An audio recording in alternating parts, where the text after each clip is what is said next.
All right, everyone, welcome. Thank you for coming to my very first live of the Can We Talk series, which I have been wanting to do for quite some time now. For those who don't know me, which I'm sure everyone does because it's the first one, so it's probably just friends and family watching. But for those who don't know me, my name is Maisha Cairo. I am a producer and radio personality, and I love media.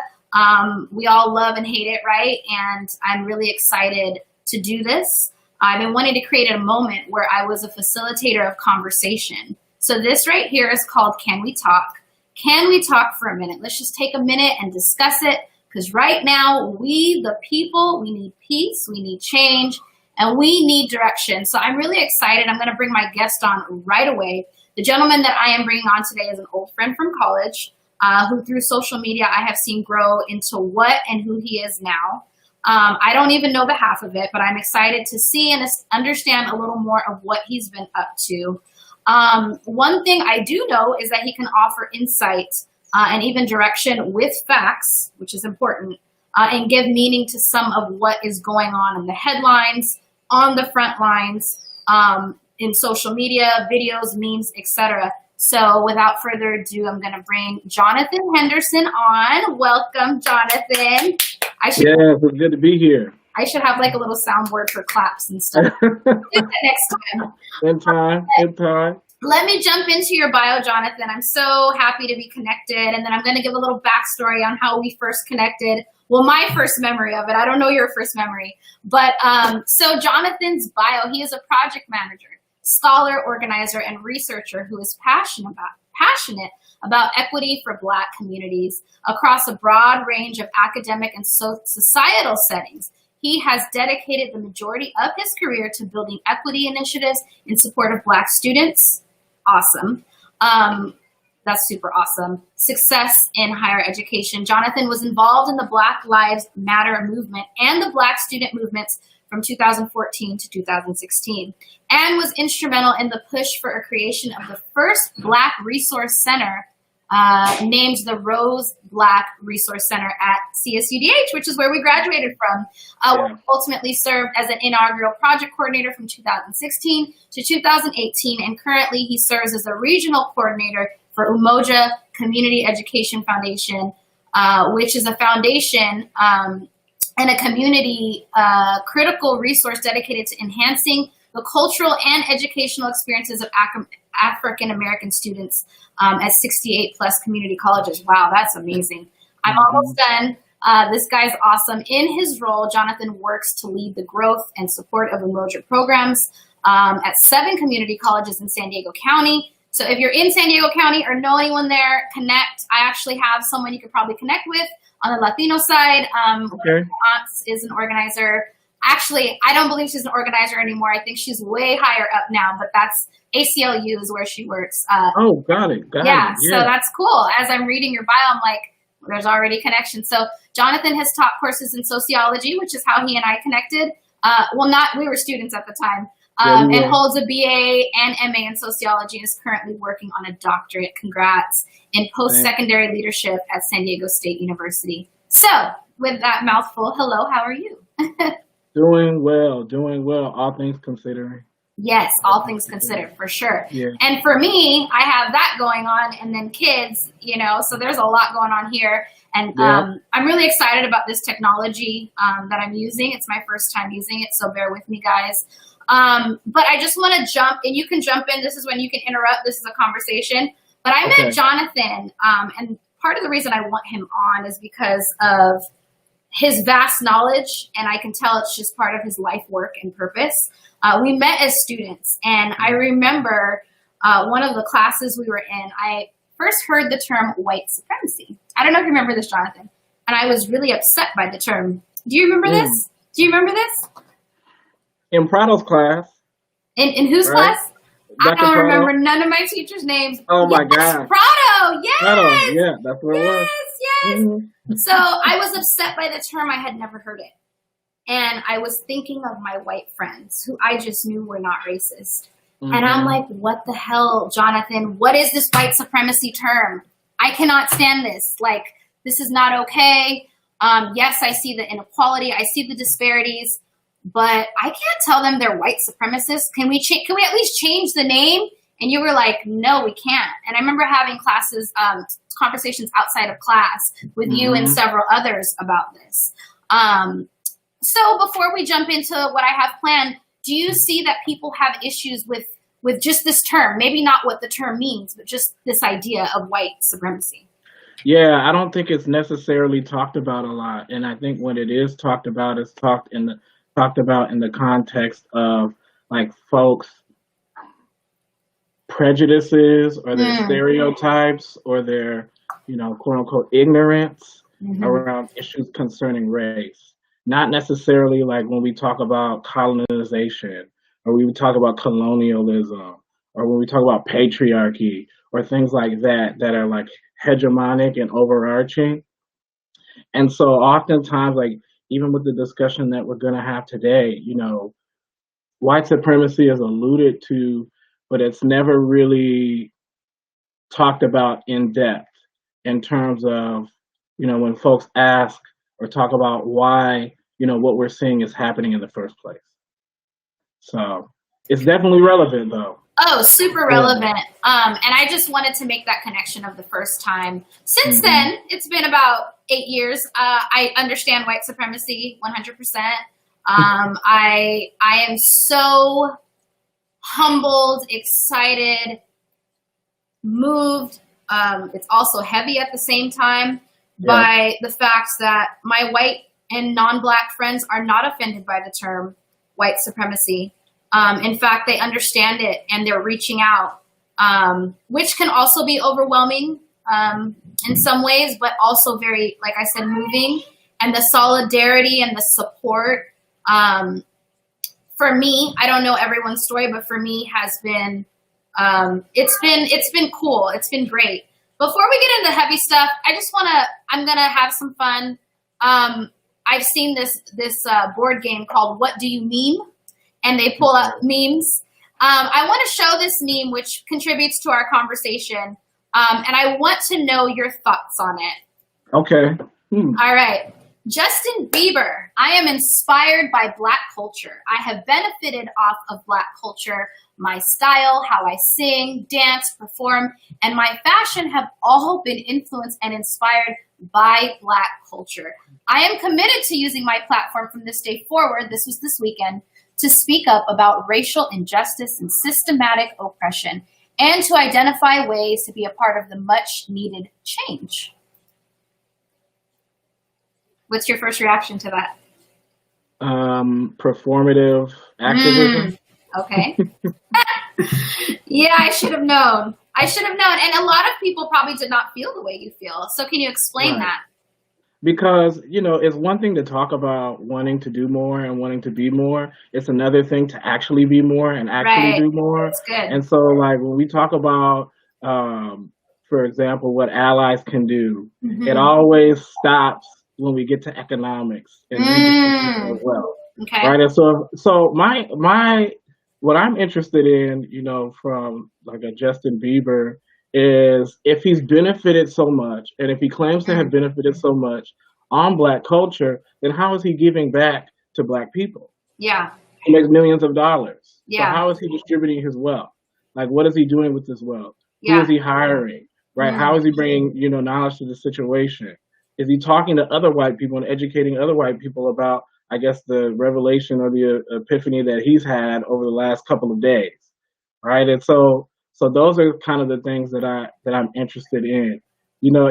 One of the things that I've heard oftentimes from like scholars is like, a lot of this stuff is like a performance of outrage, right? And so we perform outrage when folks die, but we don't take care of them while they're alive.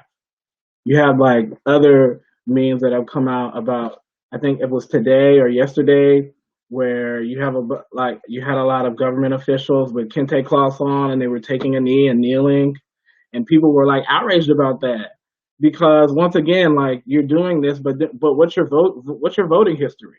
What legislation have you passed? A lot of the stuff that's been passed has been anti-Black. So how can we take you seriously now? Yeah. Right? When history shows that you haven't been for Black people in the first place. Yeah, That's kind of that's really good. I'm getting some feedback. I'm not sure why. But if you guys are, I apologize. So I love that that position. But let me play devil's advocate, Jonathan. Okay. What if folks are saying,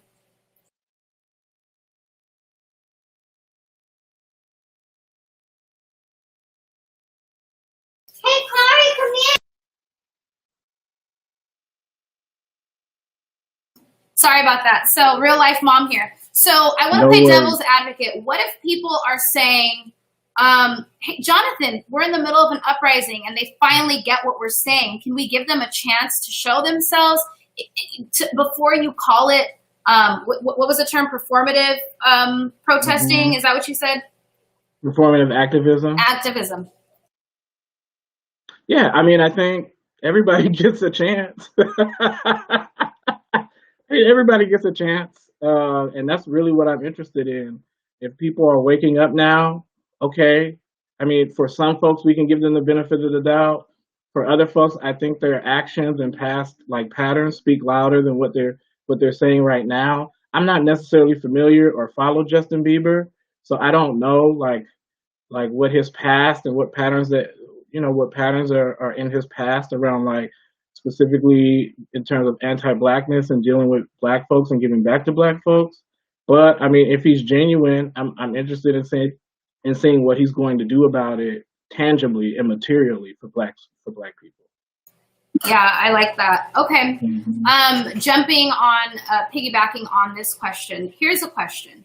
For those people who are new to the movement, black, white, whatever, notice I didn't say the struggle. I said the movement because it's trending right now. But for those who are feeling passionate about it, who are angry, who are seeing that this isn't fair or that there's issues,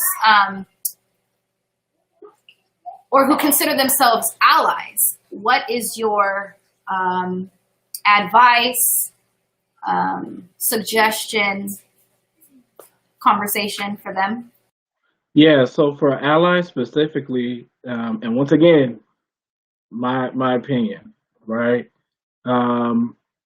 It depends on what the goal is of the particular movement, right? And so if the goal is to coexist with white people or the United States of America, if the goal is equality, if the goal is privilege, then we do need allies, right? Because that's the goal. Assimilation is the goal, then that is what that is, right? But if the goal is separation, right? If the goal is black autonomy, black self-determination, then that's a different conversation. You don't necessarily need allies for that, right? And so I guess the first question that I would ask, is what kind of conversation are black people having about the goals that we want and what we want and what do we want to see? How do we imagine black life for us, for our children in the future? If that is coexisting, with white people and other non-black folks, and if that looks like participating in the U.S. democratic process or whatever that means, then, since white people control a lot of these processes, then we might need, white people to kind of help in certain ways. And I say that cautiously because even then I'm just given history, because oftentimes, we recenter whiteness in that way by saying that, the civil rights movement wouldn't have been as impactful as it was if white people hadn't come out and marched with Dr. King and all of these things. Don't downplay the decades and the years of organizing and movement building just because, a few white people showed up when they did. That's not accurate. That's not reality. And so for me, in terms of what white people can do generally who are new to the movement, number one, education is key. And I don't mean education by going and asking your black friends about what to read and what to look up and what to do, right? I'm talking about actually going and finding those books and going and watching those YouTube videos and taking classes yourself and finding out yourself about, the lived experiences and the struggles of black people in the United States of America historically and also contemporarily. Yeah. After that, right? It's about going and building in the places where Black people aren't, not taking space in the places where Black people are. And I think a lot of times folks get that confused as well, right? We need, if our goal is assimilation and our goal is to coexist, then we need white people in the spaces that we aren't, pushing to open those doors and those gates for Black folks and other folks of color, to come in. So you keep bringing up this term assimilation. I know it. I actually was researching this term this weekend, and I'm assuming it can be applied in different ways. So when you use the term assimilation, what are you talking about? Conforming to the goals, the ideologies, and the structures of, whatever you're trying to move yourself into. Okay. So if you are, for example, new to a job or getting into a new job, and you have to assimilate to the culture and the organizational culture and the goals and mission and outcomes and vision of that particular job if you want to be successful, right? People call that politics sometimes, playing politics or whatever you want to call it, but that's what it is. It's the same thing when it comes to, the United States of America, and I guess the goal for our movements and what we want to do. If assimilation or conforming or, being, conforming to U.S. standards and U.S. ideology and culture is what we're interested in doing, then that's what I would define assimilation as. So I keep hearing you say, I'm getting feedback, I'm not sure why, but I keep hearing you say, if this is the goal, if this is the goal. So as someone who is actively organizing, who has kind of committed their life to all of this, when you guys have conversations, because I feel like we need leadership. Honestly, where I get my information right now is I'm not in school anymore. So I'm getting my information, and I suppose I can find a podcast or what have you, if I don't choose to join a movement full on, because that is a way to do it. But I'm not getting my information, and I'm not doing this every day, but I'm still passionate about it. So my information's coming from media. I work in Black media, and so I probably find my information a little bit better than others. I'm not just fed my media, but it's still fed because I'm not the one, researching it. So what is the goal behind closed doors? What is it? What is the goal of the Black Lives Matter movement or these other organizations and movements that want to see a change for Black people? Yeah. So, I mean, I think that's complex because I'm not in or affiliated with the Black Lives Matter network or any of a lot of the other grassroots organizations that are organizing right now. I haven't been for some time. Okay. And so I don't necessarily know anymore what kind of happens behind closed doors in conversations. From the outside looking in, and this is from the outside looking in, so I'm like you. I still consider you an insider though, because I mean, it depends on who you ask. Or a thought leader, at least. I mean, you're impacting students who is the future of tomorrow. You have organized in the past. I know you're connected to organizers.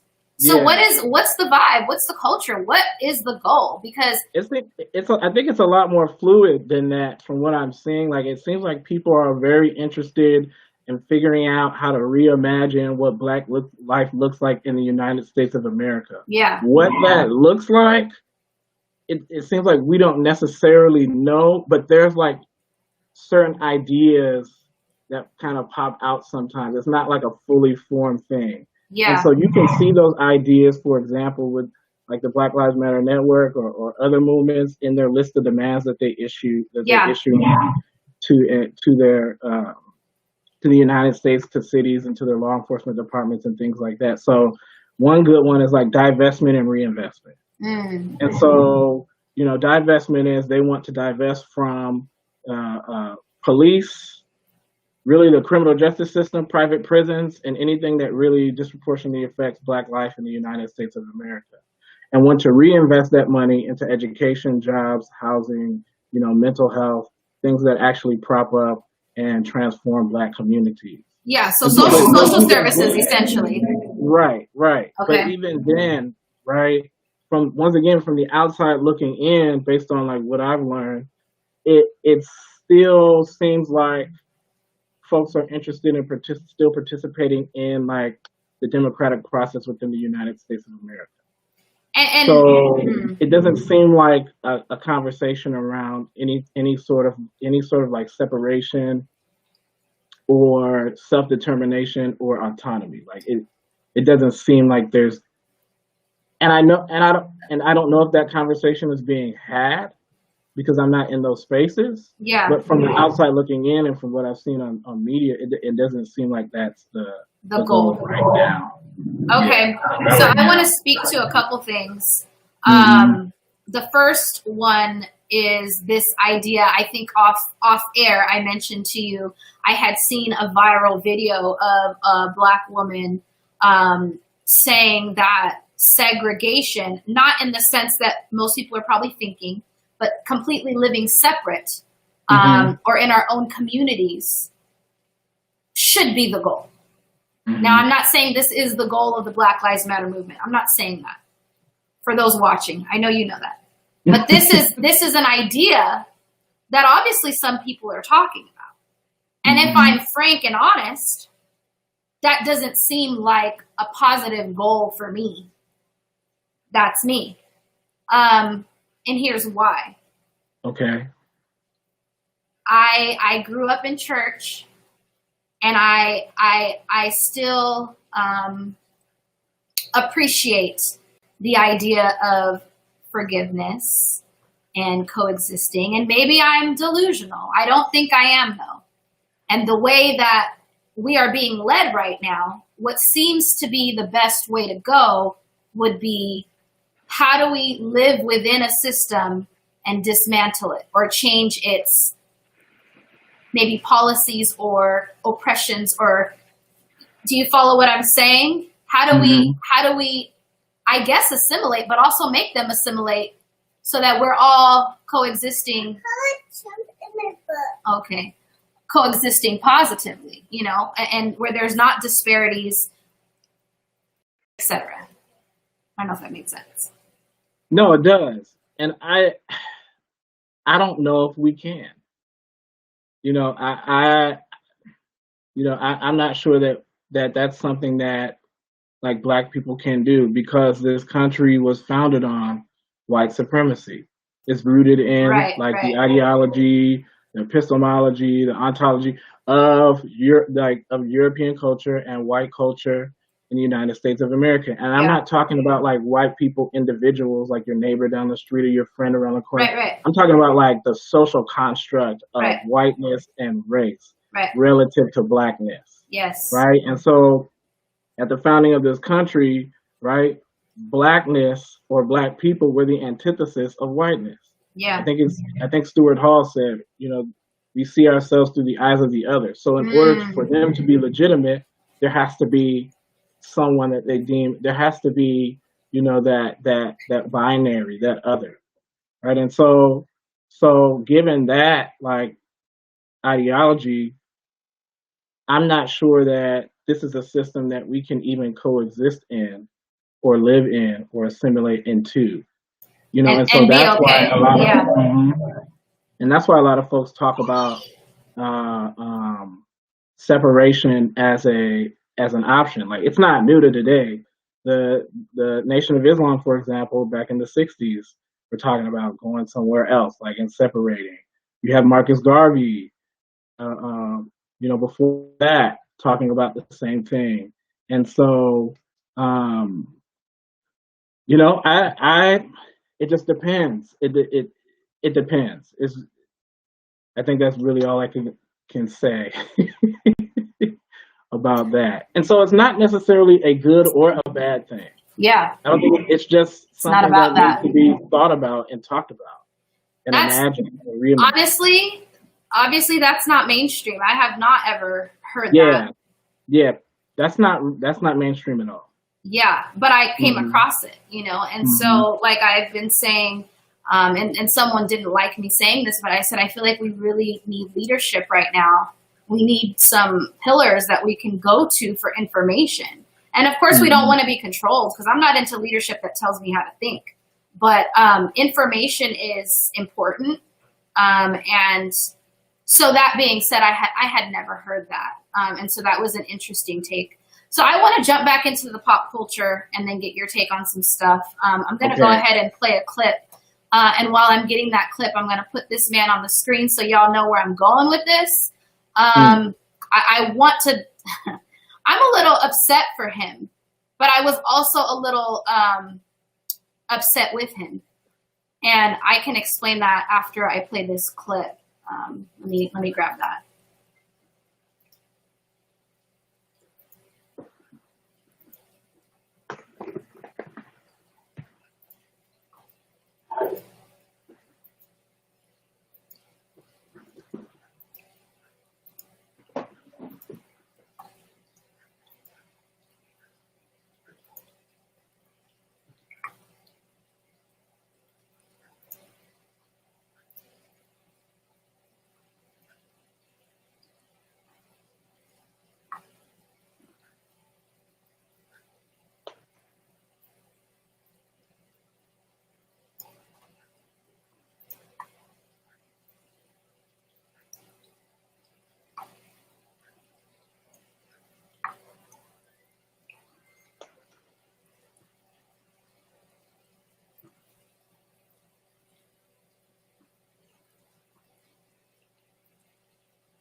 You're laughing. NFL commissioner says they were wrong for not listening to NFL players. Okay. As I take this off the screen, go ahead and what's your first reaction to this? Once again, same as Justin Bieber. I think it's performative once again. Like the NFL has a history of undermining black players, period. You know, from ownership all the way down to head coaches, right? And white players, they have a history of this. Once again, like I asked, okay, thank you for acknowledging that. Let's talk about economics. Yeah. You know, who's on your board? Like who's on the executive leadership of the league? Like, what does that look like? Let's talk about economics. There's a lot of owners who are billionaires. Like, what are they giving? What are they doing to provide, you know, or increase the life chances of black people and black communities? What does that look like? You know, what about policy and policy around black players? What are they doing in terms of that? So it's the same thing. You know, I think talk is cheap. Once again, anybody can do it. People don't want to get their houses burnt down and their stores burnt, so they're gonna say whatever they need to say, right? Because they don't want to lose money. And so symbolically, this is very possible for them because the amount of players who are black in the NFL, right, who have actually spoken out, and then this video came out in regard to your comment about nobody wants their houses burned down.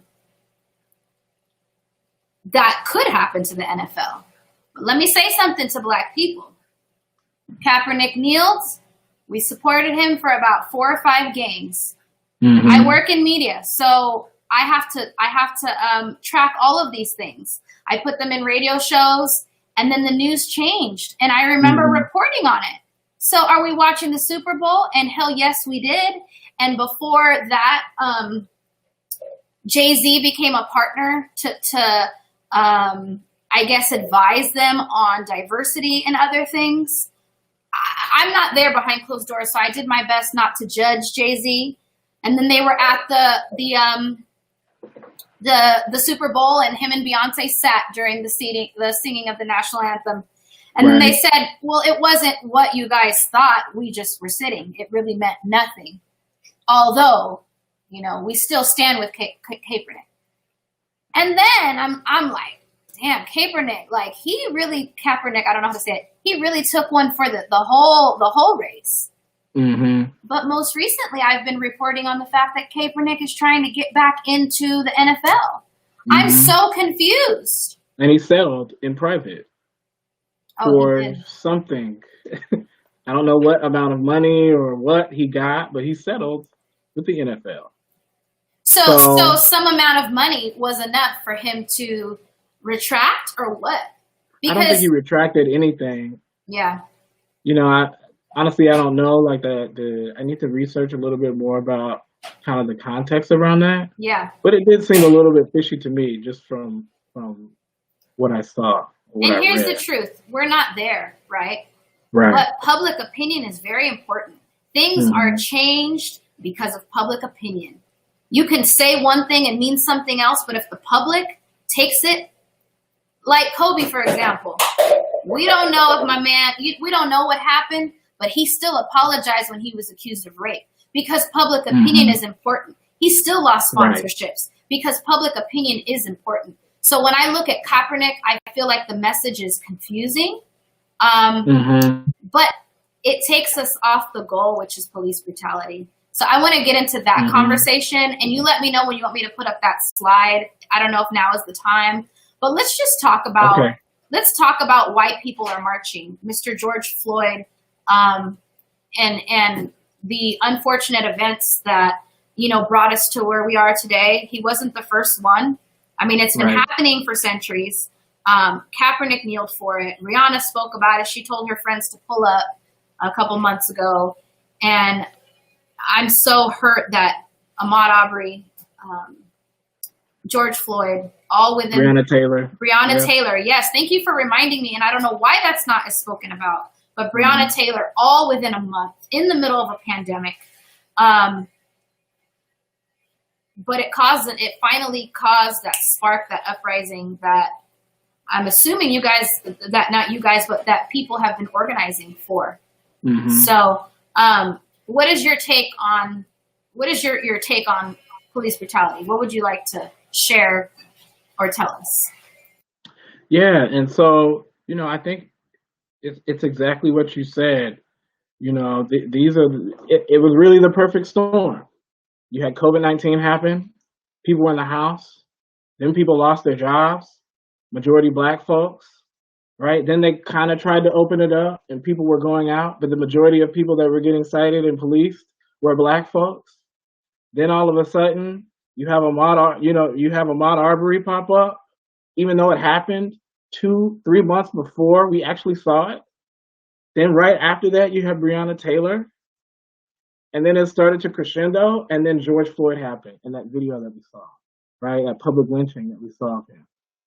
And once again, like it solidified it in people's minds and individuals' minds that this was real, and that this happens to Black folks on a daily basis. And I think you can put up the stat that I wanted to show, right? And so this is statistics of police homicide in the Black community by race and gender from 2015 to 2019. And so after Mike Brown, groups, an organization like The Guardian and the Washington Post began to track police homicide by race. And, this is these are the numbers that they came up with. Some quick things about the numbers. This is just homicide in terms of police shootings of Black men. So we're not talking about naming. We're not talking about like what happened to George Floyd. He wouldn't count in this number, right? So it's underreported. Also, when we think about like who's actually sending in the numbers, a lot of them are in urban centers, like in other places. A lot of the more rural states and counties and cities don't necessarily report or track this information, and so it's also. So while we look at it, even though the numbers are staggering, they're also very underreported numbers of Black people who die at the hands of police, right? And so even though we see 1 or 2 a year maybe make it to the national stage, hundreds are dying every year at the hands of law enforcement. And Black communities locally, right, are in a continuous state of outrage because of what's happening to Black men and Black women and Black trans and non-binary folks in our community. And so was kind of the crux, Yeah. along with all of the other social injustices around education, jobs, housing, COVID-19, and other things that were happening and have been happening, for hundreds of years. And so people blew up. One of the things that I did notice, once again, from the outside looking in, was that the community organizations that showed up after Trayvon Martin, died and who were there before then, were ready to take on the fight when it came, after Breonna Taylor and Ahmaud Arbery and George Floyd. Yeah. And so it seemed like, folks are a lot more organized now than they were before. It seems a lot more proactive now than before. Before it was a little bit reactionary, just from my personal experience being, out and in the streets and things like that. But folks are fighting the fight and demanding what they need to demand. Even the demands have changed. And so before, in 2014 or 2016, a lot of the demands were centered around police reform, right? Training, police transparency, cops with cameras, civilian oversight, right? Things like that. Now people are like, defund the police, abolish them, fire all of these folks out of here, prosecute the people that need to be prosecuted, and we need transparency, and you need to reinvest that money back into the Black community. So there are a lot more. I want to hop back on that. I remember you brought it up earlier. Defund the police. Okay. So here in Los Angeles, there was a phone number being passed around last week. We needed to call to try to defund the police. And essentially the mayor did cut the budget by, I think it was like $150 million. You can between fact check. $100 and $150 million. Okay. So that budget was really big though. So in $3 billion. Yeah, that's not that much in comparison to what the budget was.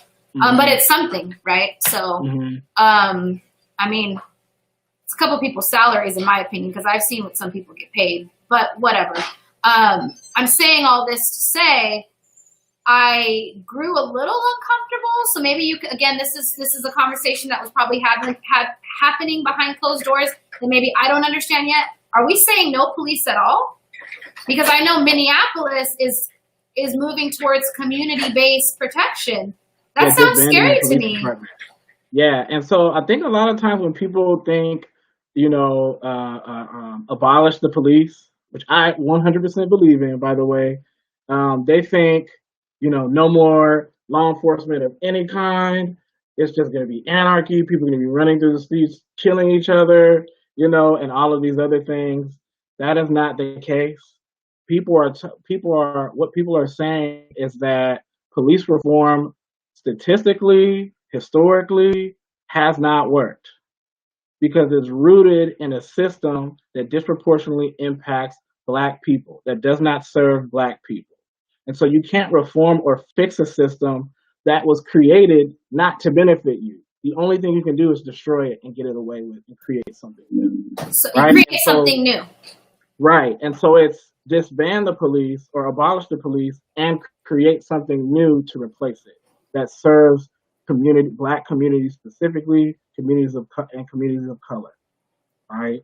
And so that, and there's a few models that folks have written about. Once again, I need to do more research on it because I don't know if any of those models have been like tried out in different counties or cities or places.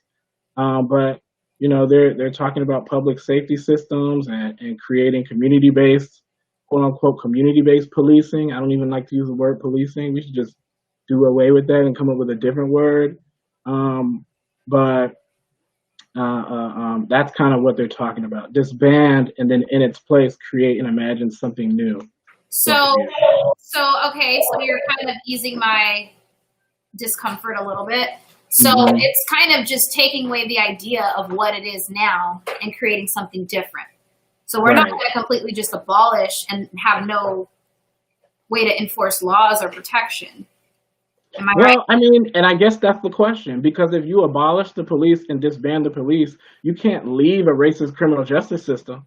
You got to abolish that too. But if you abolish that, you can't leave a racist legislation and government. You got to abolish that too, or none of this is, Which or is why none of this you is going to work. say, which is why Right? in the beginning you were saying we just gotta separate. We got to do away with. We got to imagine something new. That is a rabbit hole. We got to imagine something new. That is a rabbit hole. That is scary to me. And maybe that's why change. Is that a scary good or a scary bad? Well, if I'm honest, it's not good. Okay. But why? But no. Let's not go there. I know what you're doing. Let me say, because I don't understand what this is. This is new to me. This is completely new to me.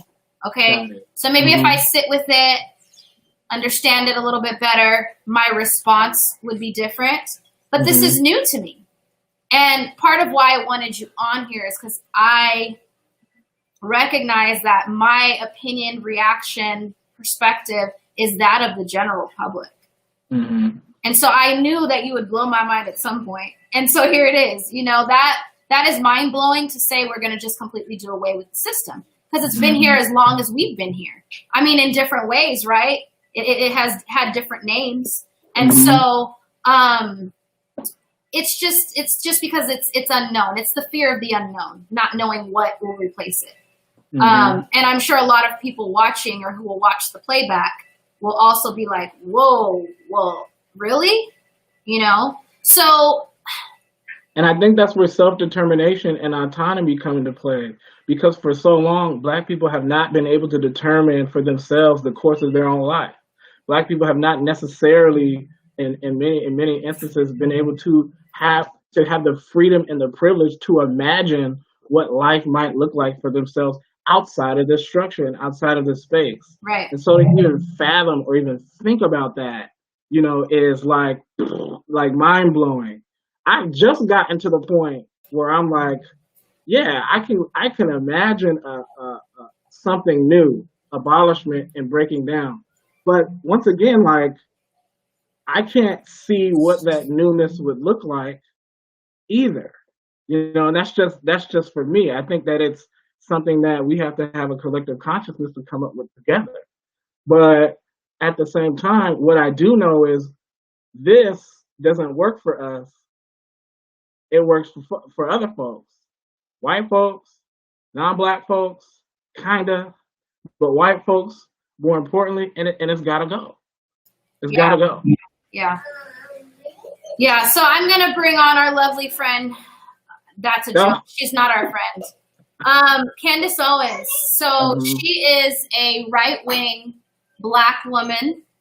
And let me be the first to say I have nothing wrong with conservatives. I don't. Do I agree with everything? No. But I have people that I love dearly who are conservatives, who are Republican. It's not my frame of thought. It's not something that I feel serves me or my community. A lot of their leanings and their stances on things. So that's not my issue with Candace Owens. But let me go ahead and just play this clip.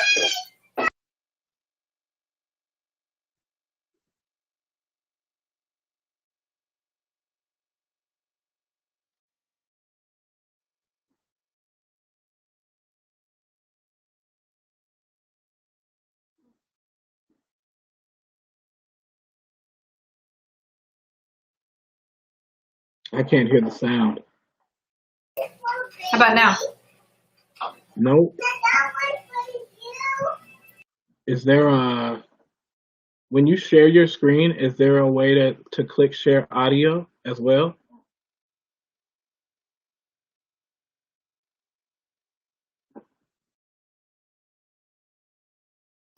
How is it now? Still can't hear it? Nope.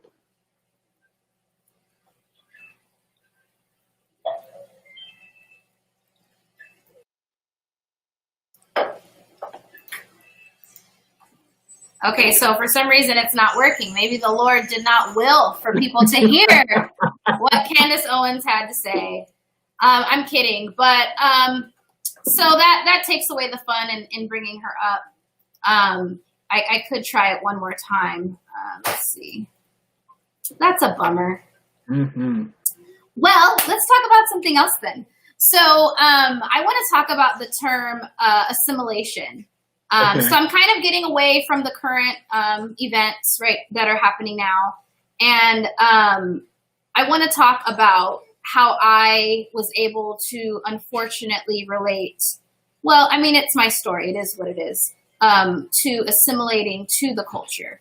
And I think code switching is maybe a more urban way of describing assimilating.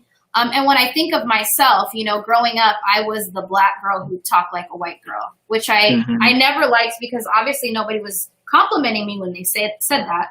I never had an issue with the way that I speak because this is how I was taught to speak, you know. And so when you get out of my personal issues with assimilating and you look at our world and how anyone who's not white in America that begins to fit in, they start to assimilate to the culture, which is predominantly white supreme. So can you kind of speak and educate folks listening on what assimilation or assimilating means in a social sense? Yeah.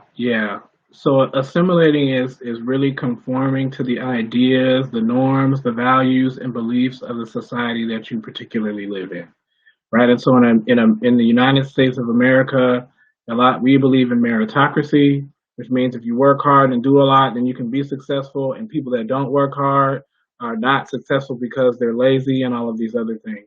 We live in a racist society, right? A society that believes that certain people are privileged because because of their skin color and their race, and they get certain benefits because of that. You know, we believe in a society that is capitalistic, right? That values money above all. It's individualistic, that values the individual at the expense of the community. And we live in a society that is patriarchal, right? That where the man is privileged, specifically white men. And a society that is, sex negative, gender. When it comes to gender and sexuality, that's binary, heteronormative, binary society, right? And so all of those things, ascribing to those things, embracing those things, taking on those values and beliefs and ideas as your own, all would be considered assimilation. Now, for Black people, because of our skin, because of our Blackness, we can never truly assimilate into American society, right? And so W.E.B. Du Bois talks about double consciousness, where you're always living a duality of a lifestyle, with one foot in white culture and white society, and another foot, living as an oppressed being, a black person, having to navigate that space at any given time of any given day. So I'm of the mind that it is impossible for a Black person to fully assimilate into white society. Now, in Candace Owens, she can try. We see that with Candace Owens. I do not see what she's doing as a positive. Okay, no problem. So Candace Owens, to me,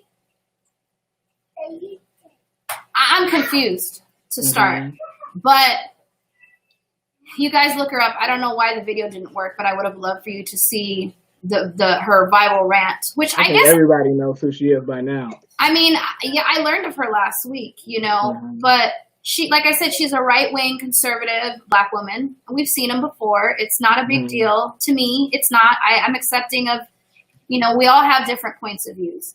But she specifically, her rhetoric is against Black people. So that already is an issue. Why is it your goal to be the savior of the Black person yet and still nothing except your skin color is blackness. Mm-hmm. And I don't know if that was the best way to say it, but that is how I'm saying it. Please take a look at her video. She talks She's an about opportunist. she's You know, okay. I believe that she's an opportunist because if you look at her life history, Come here. right, starting out at her, you know, as a victim of discrimination and racism herself, right, having to have the NAACP and lawyers sue, you know, because I guess the mayor's son was calling her and making racist threats to her over the phone, so the NAACP had to sue them and win money, right? Then you have her going and starting, you know, companies and organizations to take down Donald Trump and take down a lot of like the conservative right wing, and then she flip flops, right?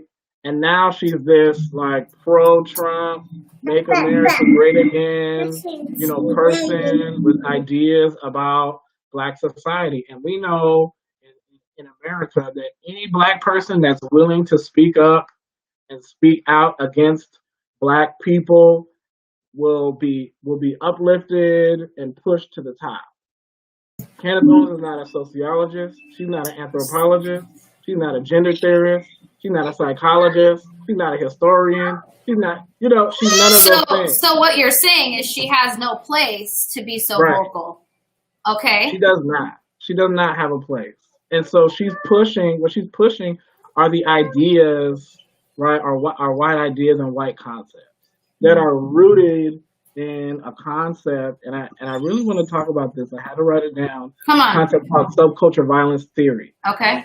Right, and so subculture violence theory is a racist theory that was developed in the 1920s by criminologists, right, in the Chicago School. That's also where sociologists came from, the Chicago School. A lot of the founding sociologists, by the way. And it essentially says that violence occurs within the Black community because Black culture is violent, right, and uncivilized relative to the dominant culture, which is white culture. And there's really nothing that can be done about it other than to lock folks up and do away with them. And so when you hear that is very racist. Right. That is very racist.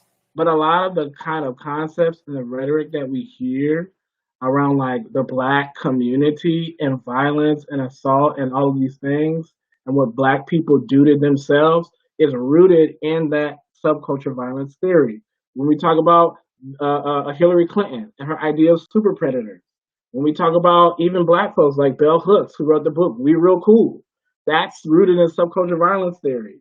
The 3 strikes rule, Black on Black crime, stop and frisk, broken windows policing, all of those things and that rhetoric is rooted in that theory and that practice. And that theory and practice is rooted in things that are much older and go back, you know, in terms into history. So in layman's terms, what you're saying is these stereotypes about this is layman's terms, right? These stereotypes about Blacks, it is our lens. This is how we see things. Unfortunately, even Black people play into these ideas and concepts. Sometimes. I mean, yeah. Yeah, and the thing about it is like, once again, when we talk about white supremacy and racism, we're talking about benefit, right? So a lot of people can perpetuate racist practices, but only one group benefits, right? And that's what we're talking about. So Candace Owens can talk about, you know, Black people need to do this and Black people need to do that all she wants, but she's not benefiting from any of it. And I don't think that, and that's not what, she doesn't understand that. And in terms of benefit, I'm talking about group benefit, not individual benefit. So she's making money. She's making money as a speaker, author. Yeah. Right. But her people and her culture are not benefiting. But that's why you're calling her an opportunist. Right. So she's an opportunist. Got it. And when you say opportunist, I didn't understand it till you explained all of that. So she is an opportunist because she is benefiting oneself. But yet the culture is failing. Because let me tell you why. Part of what's happening right now is there's an uprising. And we're being misrepresented even in the protesting because there's people out there breaking shit. Sorry. Oh, it's my podcast. I could say shit, huh? I could say whatever I want. You can. But they're out there breaking stuff. They're which I'm not even going to talk about the looting, Jonathan. I don't even want to go there. But it's not. I guess I will give a little bit of opinion. I understand it, but it is not helping our story if we want it to be understood. So that's kind of where I was going with that. But we have I would just ask, understood by who? You know what I'm saying? The world. I think the world doesn't see, and I think that's a misconception that the world sees people looting and is blaming Black people and saying, no, that's wrong. The world sees an uprising. White people see looting and other, respectable folks. That's what I was getting and at. Burning and things like that. So that's but the world sees an uprising because that's what the world does when they're treated as second-class citizens. It happens in Egypt. It happened in Europe. It happens in India. It happened in China. It happens all over the place. Okay. So I appreciate you saying that. So what you're telling me is that, yes, stuff is being broken. Yes, it looks violent, but this is what an uprising consists of, right? Okay. Right. Okay, fine. Can it not exist in an uprising and we still uprise? Like that's, I guess, because it goes back to public opinion. Well, okay. What other option, and I would ask, then what other option have we been given to push our issues forward? Kaepernick took a knee. Now you can't do that. Yeah. Right? When we talk about voting in the ballot box, that didn't work. When we talk about police reform, that didn't work. When folks came out and talked about like things that are going on in the community, they get fired and replaced. So that didn't work. Right. And so if you give a community no other option, but to uprise and riot and revolt, then that's what's going to happen. Okay. All right. Yeah. And a lot of the gains that Black people have made have been as a result of riots and uprisings. Yeah. It's Cal funny. State Dominguez Hills, where we went to college, was a result of the 1965 Watts riots. I didn't know that. That's how it showed up. That gave me chills. That's amazing. So we wouldn't have gone to school, if somebody wouldn't have blown some stuff up. Yeah. And I guess that goes back to, I just feel like it feeds a narrative that is against us. But I understand what you're saying. Mm-hmm. So it's like, I want to like rebuttal you, but I understand what you're saying, which is why I have always been in support of what is going on and why I have not, that's why I didn't want to comment on it. But what I know is, as we speak to the culture, and I'm talking about American culture, I'm not talking about Black culture. As we speak to the culture with our uprising, the racists are coming out. People that I did not ever think, like if you look at Candace, so we were talking about Candace Owens, when you look at her video and you see all the comments, comment I read at 7:30 was, Candace, you're such a breath of fresh air. Right. Well, what about the woman whose son was murdered and her next door neighbor was murdered? And how is she not, through personal testimony, something that infuriates you and makes you want to dismantle and change the system, no matter what the color of your skin is? So Candace is benefiting, but her people are not. But she is allowing some ears to hear. So I guess for me, I understand well, I don't know if it's respectable to call the looting violence, but that is that is how I would, if I'm honest. Yeah, it's violent. Okay, it's violent. So when I see the violence, I just feel like maybe there's another way, but I also hear you, maybe there's not. Because until stuff started to break, until fire started to, what was happening. So more has gotten done in the last week than in the last decade, 2 decades. Yeah. because of uprising. So this, I guess, this is what it takes.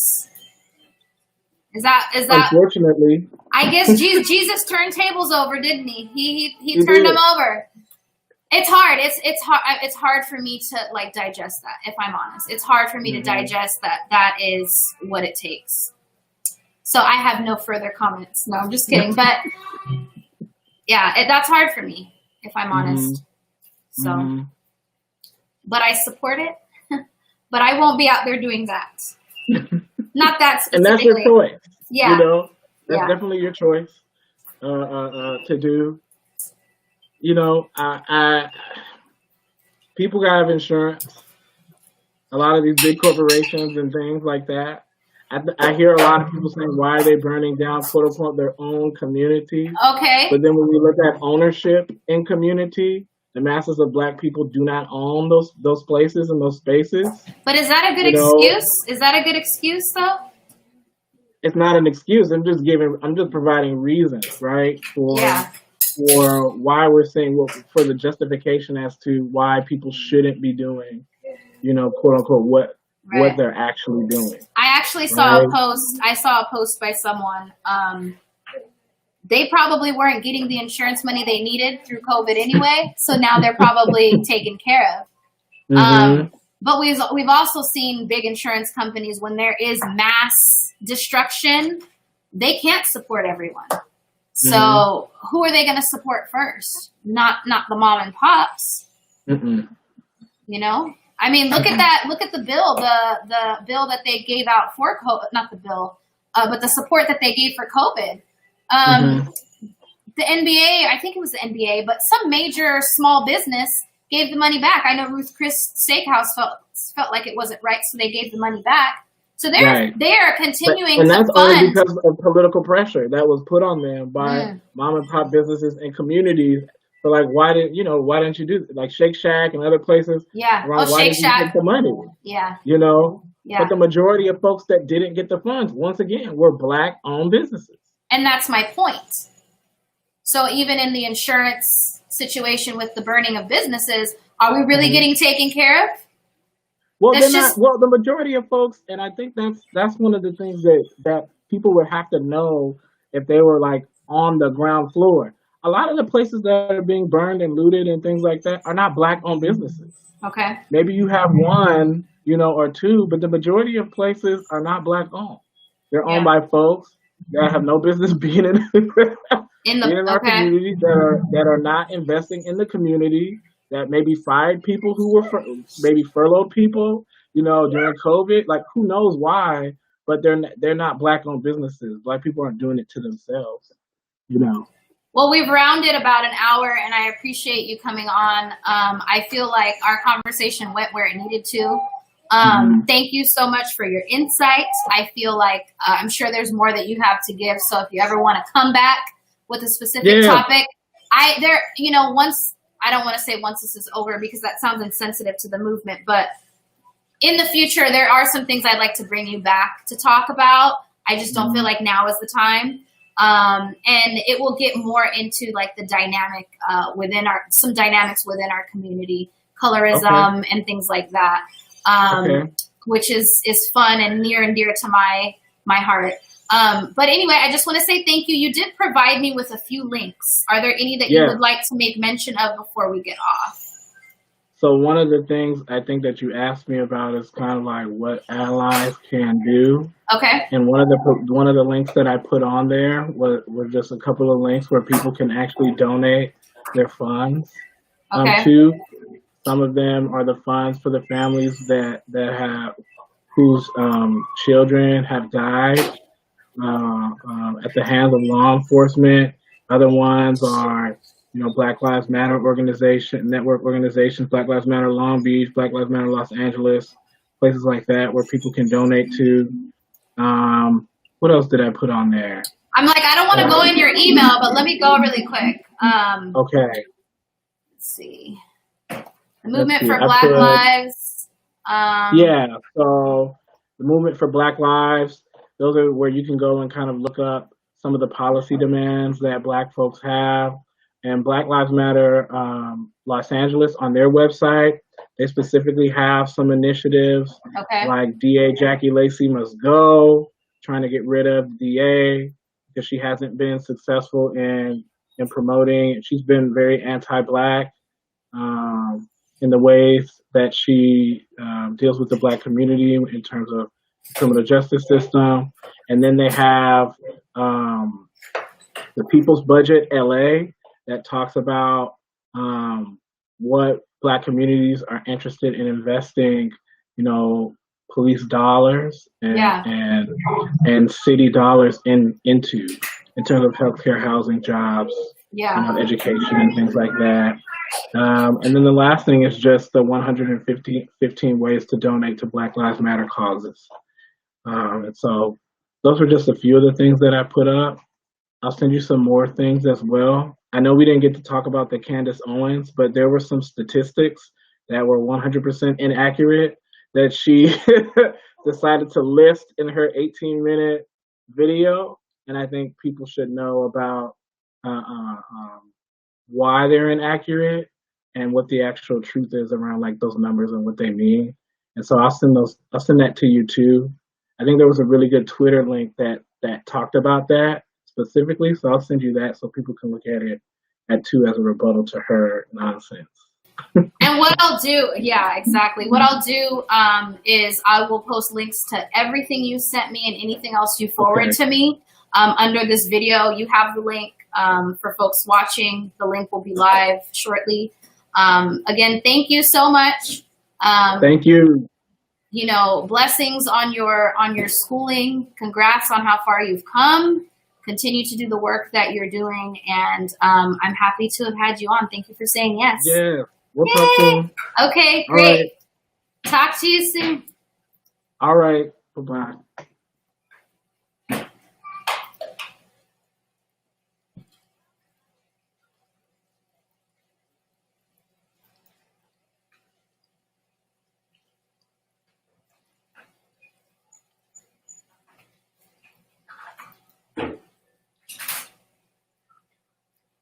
Where are you going to find this video that you just made, Mom?